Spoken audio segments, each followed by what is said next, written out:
Bom dia, moçada! Aqui quem vos fala é o professor Eugênio Bastos, canal Geogênio, a serviço dos alunos que gostam de estudar e passar em concursos. Moçada, vamos fortalecer o canal, dê aquele like, se inscrevam no canal e ajudem o professor Eugênio Bastos a democratizar o ensino da geografia. Moçada, no nosso encontro de hoje, iremos falar sobre os aspectos humanos da região centro-sul do Brasil, a mais importante região geoeconômica ou complexo regional do Brasil. E vamos começar o nosso encontro falando da densidade demográfica, da distribuição da população na região Centro-Sul.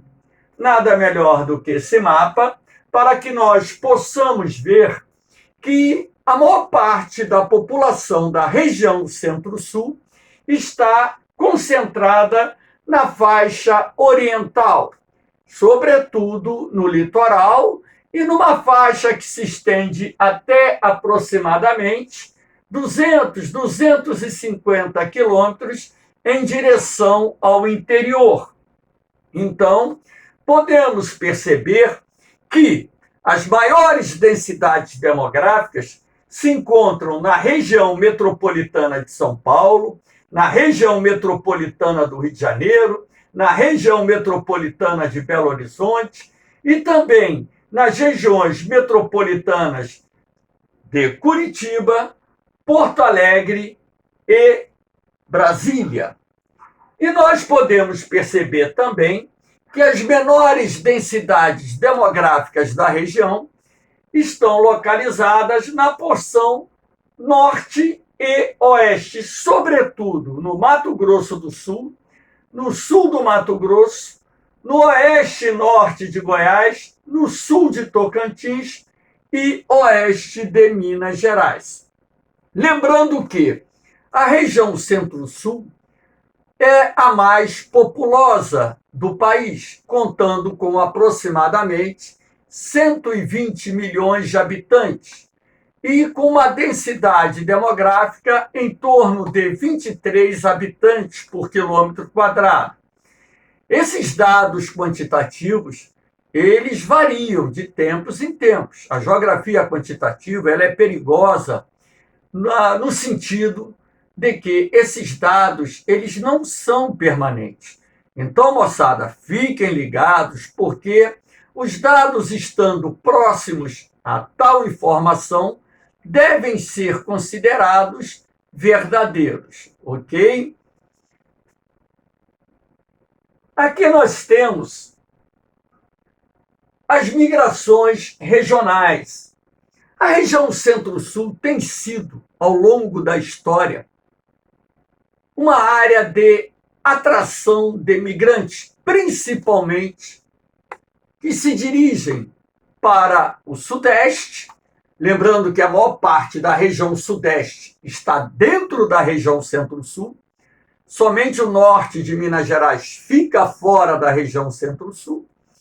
E ainda, parte da região Centro-Oeste também se encontra no Centro-Sul. São essas duas áreas da região Centro-Sul que têm atraído migrantes. O Sudeste do Brasil tem sido, durante muito tempo, o principal polo de atração de migrantes do nosso país, visto que é a região de maior desenvolvimento econômico e industrial. E quando se fala em fluxo migratório para o Sudeste do Brasil, há de se destacar os fluxos procedentes da região Nordeste, que ao longo da história tem sido a região brasileira de onde partiram os mais importantes fluxos migratórios que fazem parte das migrações interregionais brasileiras. Então, eu coloquei aqui algumas setinhas, posso representar essa seta amarela, como, por exemplo, aquela vinculada ao ciclo da mineração. que ocorreu no século XVIII e foi responsável pela transferência do eixo econômico do Brasil do Nordeste para o Sudeste. Sendo assim, ao longo do século XVIII e início do século XIX, nós tivemos fluxos migratórios do Nordeste para o Sudeste, motivados pela mineração, inclusive sendo a mineração responsável pelo surgimento do que nós chamamos de cidades históricas de Minas Gerais: Ouro Preto, Mariana, São João del Rei, Sabará, entre outras. A seta verde eu posso representar aqui como os fluxos migratórios que ocorreram em direção à nossa região sudeste, sobretudo na segunda metade do século XX, período em que a expansão da atividade industrial em nosso país foi considerada elevada. Sendo assim, muitos trabalhadores nordestinos vieram para o eixo Rio-São Paulo em busca de emprego. E o estado de São Paulo é o estado brasileiro que tem o maior contingente de nordestinos vivendo fora dos seus estados e municípios de origem. Apesar desses fluxos migratórios terem diminuído a partir da década de 1990, o Sudeste continua sendo a região brasileira que mais atrai migrantes, sendo assim a parte do Centro-Sul que pode ser considerada o mais importante polo de atração de migrantes brasileiros. Essa seta roxa indica a migração de nordestinos, principalmente procedentes da Bahia, em direção ao Distrito Federal. Não só na época da construção da futura capital, Brasília, assim como no período pós-inauguração da capital. Esses fluxos migratórios não foram única e exclusivamente procedentes do Nordeste. Nós tivemos também fluxos migratórios do Sudeste em direção à área do Distrito Federal. Até mesmo porque o Rio de Janeiro, por ter sido a antiga capital, quando houve a transferência da capital para Brasília, muitos funcionários federais foram transferidos para Brasília. E nós temos aqui também, partindo principalmente do sul, em direção ao centro-oeste, ao norte e ao nordeste, fluxos migratórios que podem ser considerados muito representativos. Muitos sulistas migraram para o Brasil central, para a Amazônia e para o sul do Maranhão, sul do Piauí, oeste da Bahia, não só em função da expansão das fronteiras agrícolas, mas também em razão do baixo preço da terra e dos incentivos governamentais. Lembrando que parte desses migrantes vendiam suas propriedades no sul do Brasil para comprar propriedades maiores nas regiões centro-oeste, norte e nordeste do país. Sendo assim, o avanço das fronteiras agrícolas pelo centro-sul do Brasil em direção à Amazônia e também em direção a algumas áreas do Nordeste foi de suma importância para que ocorresse esse aumento desses fluxos migratórios do Sul e, em parte, também da própria região Sudeste para essas áreas. Como eu disse, trabalhadores atraídos pelo baixo preço da terra, pelos incentivos governamentais e pelos postos de trabalho que estavam sendo gerados nas áreas de expansão das fronteiras agrícolas. Há de se destacar ainda a chamada migração de retorno, principalmente aqui do Sudeste para o Nordeste, que cresceu a partir da década de 1990, quando então muitos trabalhadores nordestinos que viviam aqui no Sudeste do país decidiram retornar aos seus municípios e estados de origem. Nós temos aqui também um outro fluxo migratório de grande importância, o chamado êxodo rural. Lembrando que o êxodo rural corresponde à migração definitiva do homem do campo para a cidade. E quando se fala em êxodo rural no Brasil, há de se destacar esse movimento migratório do campo para a cidade, principalmente direcionado aos mais importantes centros urbanos do Brasil, como, por exemplo, São Paulo, Rio de Janeiro, Belo Horizonte e por aí vai. O que motivou o êxodo rural?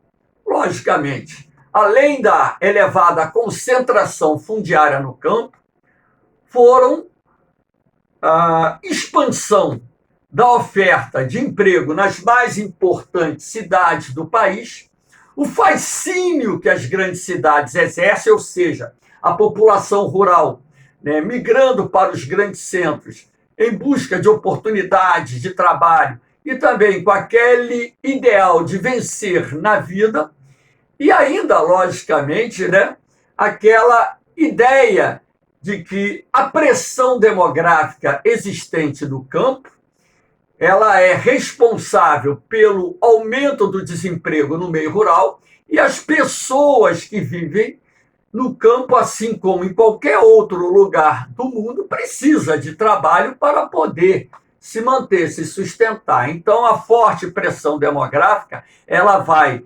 ser um dos fatores que irão direcionar trabalhadores do campo para o meio urbano.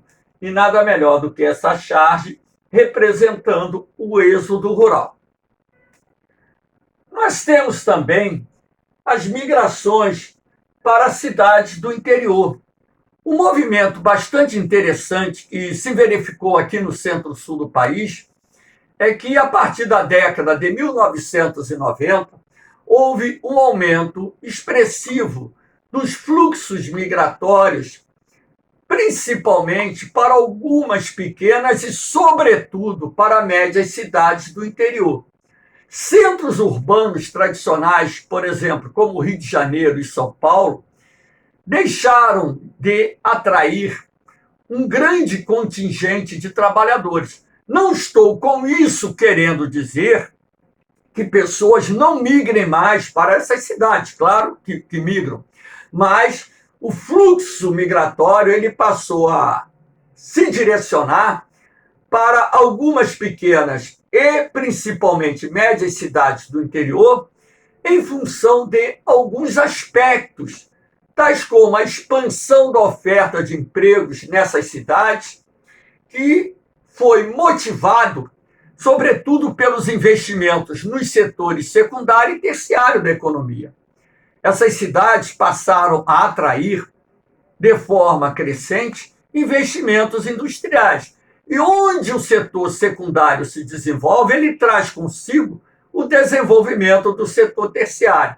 Então, você vai levar em consideração como fatores de atração que redirecionaram parte dos movimentos migratórios em direção a algumas pequenas e médias cidades do interior, a expansão da oferta de empregos, a busca por uma melhor qualidade de vida e também os menores indicadores de violência. Esses três fatores combinados são aqueles que mais influem na decisão das pessoas em migrarem para essas cidades. Então, o desenho aqui representa o fluxo da migração urbano-urbano, principalmente direcionado para algumas cidades pequenas e principalmente cidades médias do interior.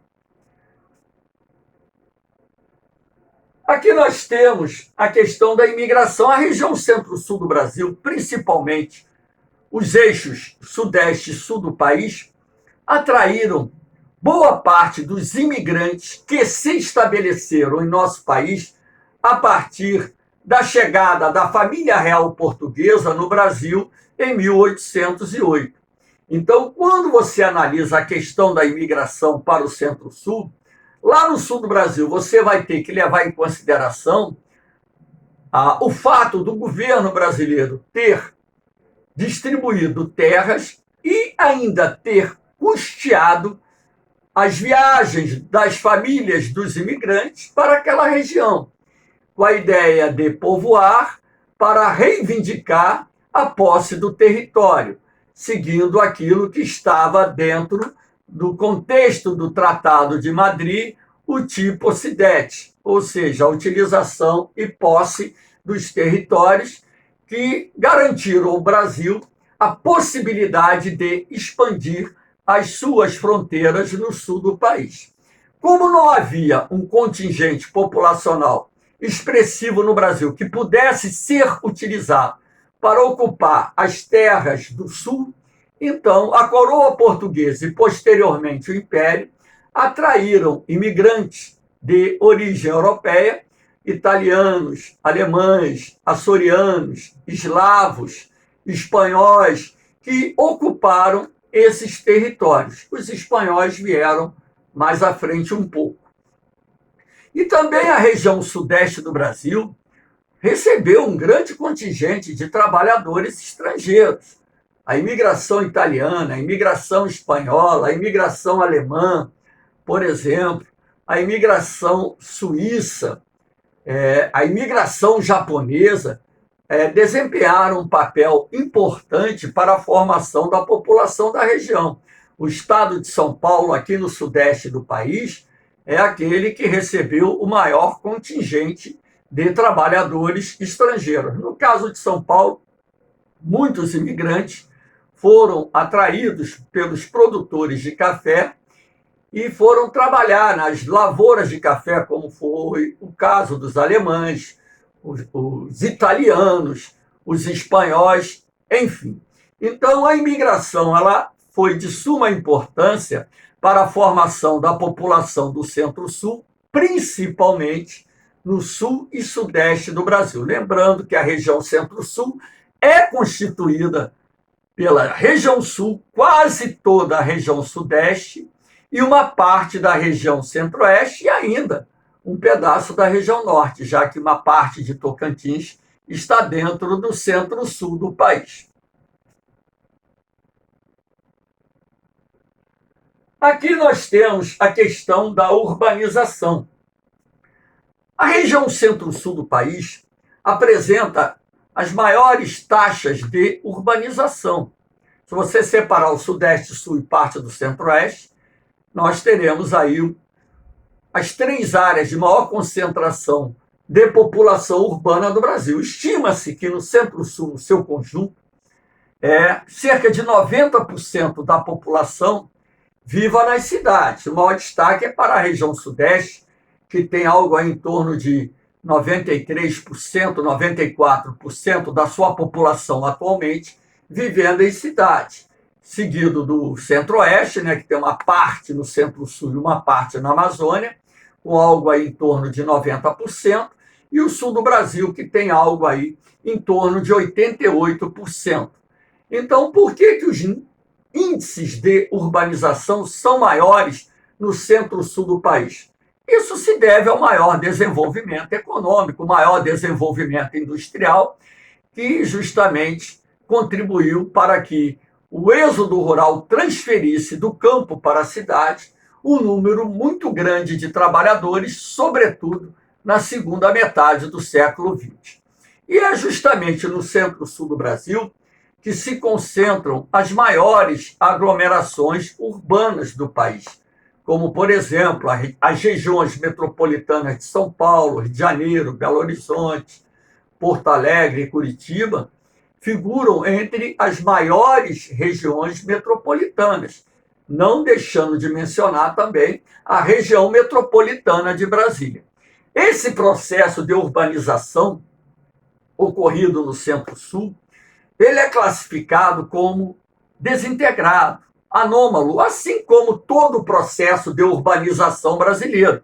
Então, as cidades cresceram sem um planejamento urbano adequado, razão pela qual surgiram inúmeros problemas. Não só a macrocefalia urbana, a questão do inchaço das cidades, que provém desse crescimento urbano sem um planejamento adequado, assim como a questão da falta de moradia ter sido fundamental para a expansão das favelas, palafitas, também a falta de emprego fez com que ocorresse um aumento significativo do desemprego, do subemprego nos centros urbanos. Aí você tem a questão do aumento da população marginalizada ou periférica, que é aquela população de menor poder aquisitivo que reside nas áreas mais afastadas dos grandes centros, onde os terrenos são mais baratos, onde o valor do aluguel é menor. Aí você também tem a questão da violência urbana, territórios que hoje são controlados por organizações de narcotraficantes, organizações de milicianos, a questão da falta de saneamento básico, são alguns dos problemas comuns, não só às grandes cidades do Centro-Sul, assim como às grandes cidades do Brasil como um todo. Então, nós temos aqui essa imagem de São Paulo, que é a mais importante cidade brasileira, é uma metrópole internacional. Lembrando que, dentro da classificação do IBGE, de hierarquia urbana, São Paulo aparece como a única grande metrópole nacional do Brasil. E é classificada como cidade global, porque a área de influência de São Paulo ultrapassa os limites territoriais do território brasileiro.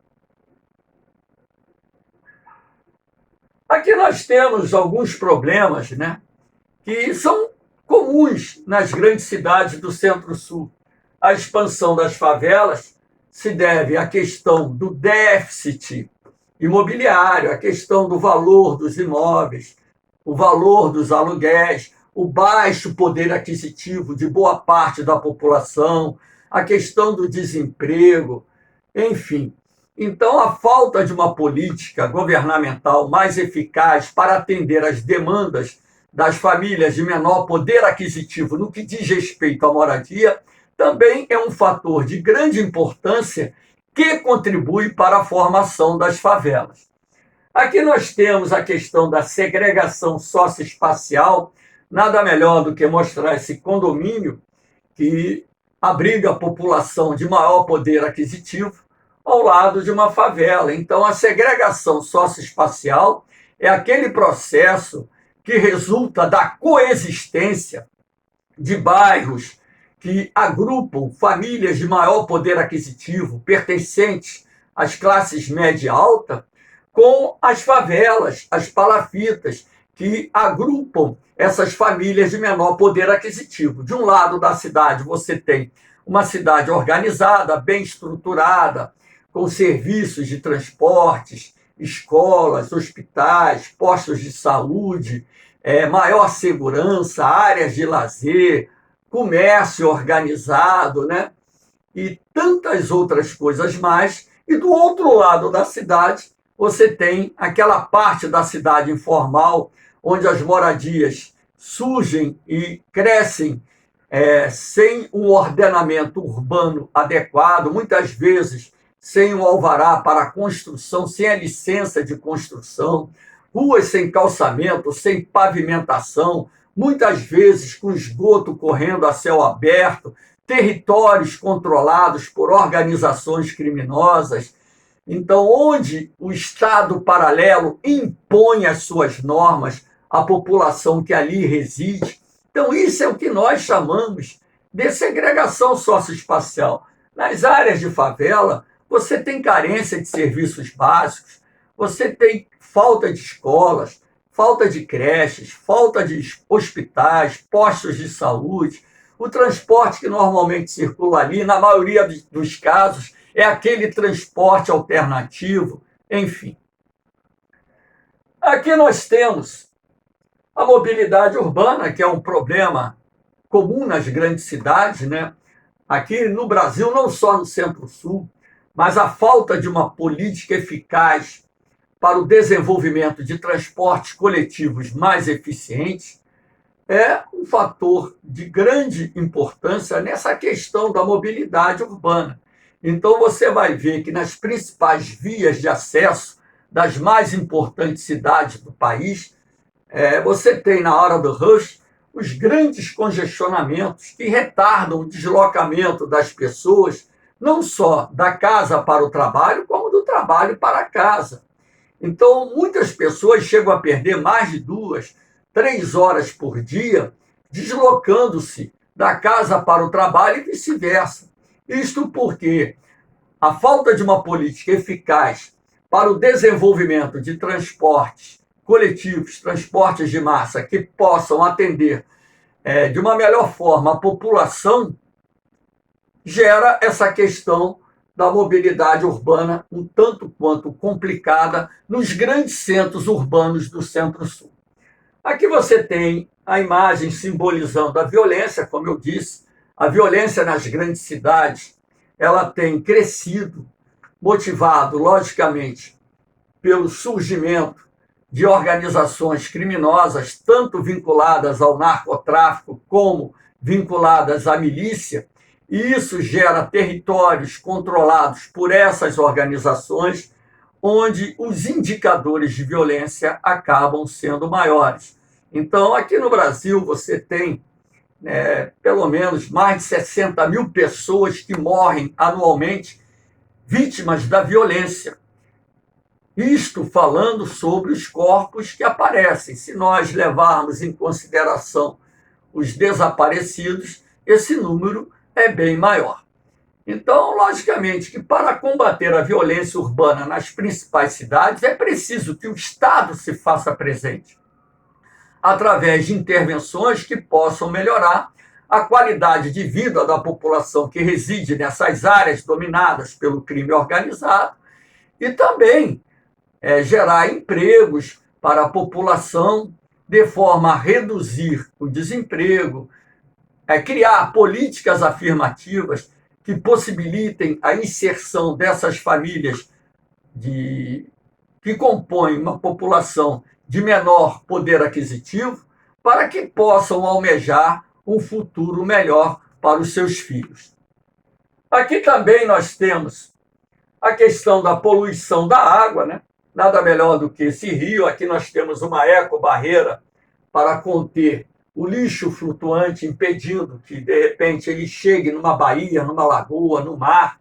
A poluição da água, ela não provém só do lixo que é despejado por moradores em rios ou que é levado pela água da chuva para dentro dos rios, uma vez que as cidades também apresentam nas ruas lixo, e parte desse lixo, num dia de chuva, sobretudo forte, acaba indo parar numa galeria de águas pluviais, e dali esse lixo vai alcançar um rio, um córrego, um canal, uma baía, uma lagoa e até mesmo o mar aberto, gerando essa poluição. A falta de saneamento básico é um dos fatores também responsáveis pela poluição, uma vez que boa parte do esgoto produzido nas cidades do Centro-Sul, assim como no restante do país, acaba tendo como destino um rio, um córrego, um canal, e esse esgoto vai para onde? Numa lagoa, numa baía, no mar aberto, contaminando as águas e expondo as populações que residem nessas áreas onde há falta de saneamento básico a inúmeros tipos de doenças, não só as dermatológicas, como as gastrointestinais, as infecciosas, enfim, o que ajuda a sobrecarregar o sistema de saúde. Aqui nós temos moradores de rua. Tem crescido em várias cidades brasileiras o número de pessoas morando em ruas. Isso se deve a vários fatores, o desemprego principalmente, né? O próprio êxodo rural, o alto custo da moradia. São alguns dos fatores que levam as pessoas a irem para as ruas, além das desilusões que a vida oferece também, joga às vezes até uma pessoa de uma classe média para a rua. Infelizmente isso acontece. Você tem a questão da ocupação de áreas de risco, nada melhor do que essa imagem mostrando edificações ao lado de uma encosta já erodida, onde o terreno já sofreu deslizamento de barreiras, expondo essas moradias a riscos eminentes de deslizamentos. e destruição. Então, todos os anos, naquele período mais forte das chuvas, sobretudo nas áreas de morros, encostas, também em áreas serranas, você tem esses deslizamentos que ceifam vidas de pessoas que, infelizmente, vivem nessas áreas de risco em função da omissão das autoridades públicas nessa questão da ocupação e ordenamento desse processo de ocupação do espaço urbano. Quando a gente fala em áreas de risco, não é só áreas de encosta, não, tá? Você tem as pessoas que também ocupam as vazas dos rios, que são áreas vulneráveis às inundações e por aí vai. E é claro que aqui eu citei apenas alguns dos problemas, mas as grandes cidades brasileiras ainda têm questões que envolvem a poluição sonora, a poluição visual, a poluição atmosférica, a inversão térmica, a formação das ilhas de calor, que são problemas ambientais que estão associados às grandes cidades aqui da região Centro-Sul, como qualquer outra grande cidade do país. Moçada, espero que vocês tenham gostado da aula. Dê aquele like, fortaleçam o canal, ajudem o professor Eugênio Bastos a democratizar o ensino da geografia. Valeu, moçada! Um beijão no coração de vocês. Um forte abraço. Fiquem com Deus. Eu vou, mas eu volto, hein? Fui!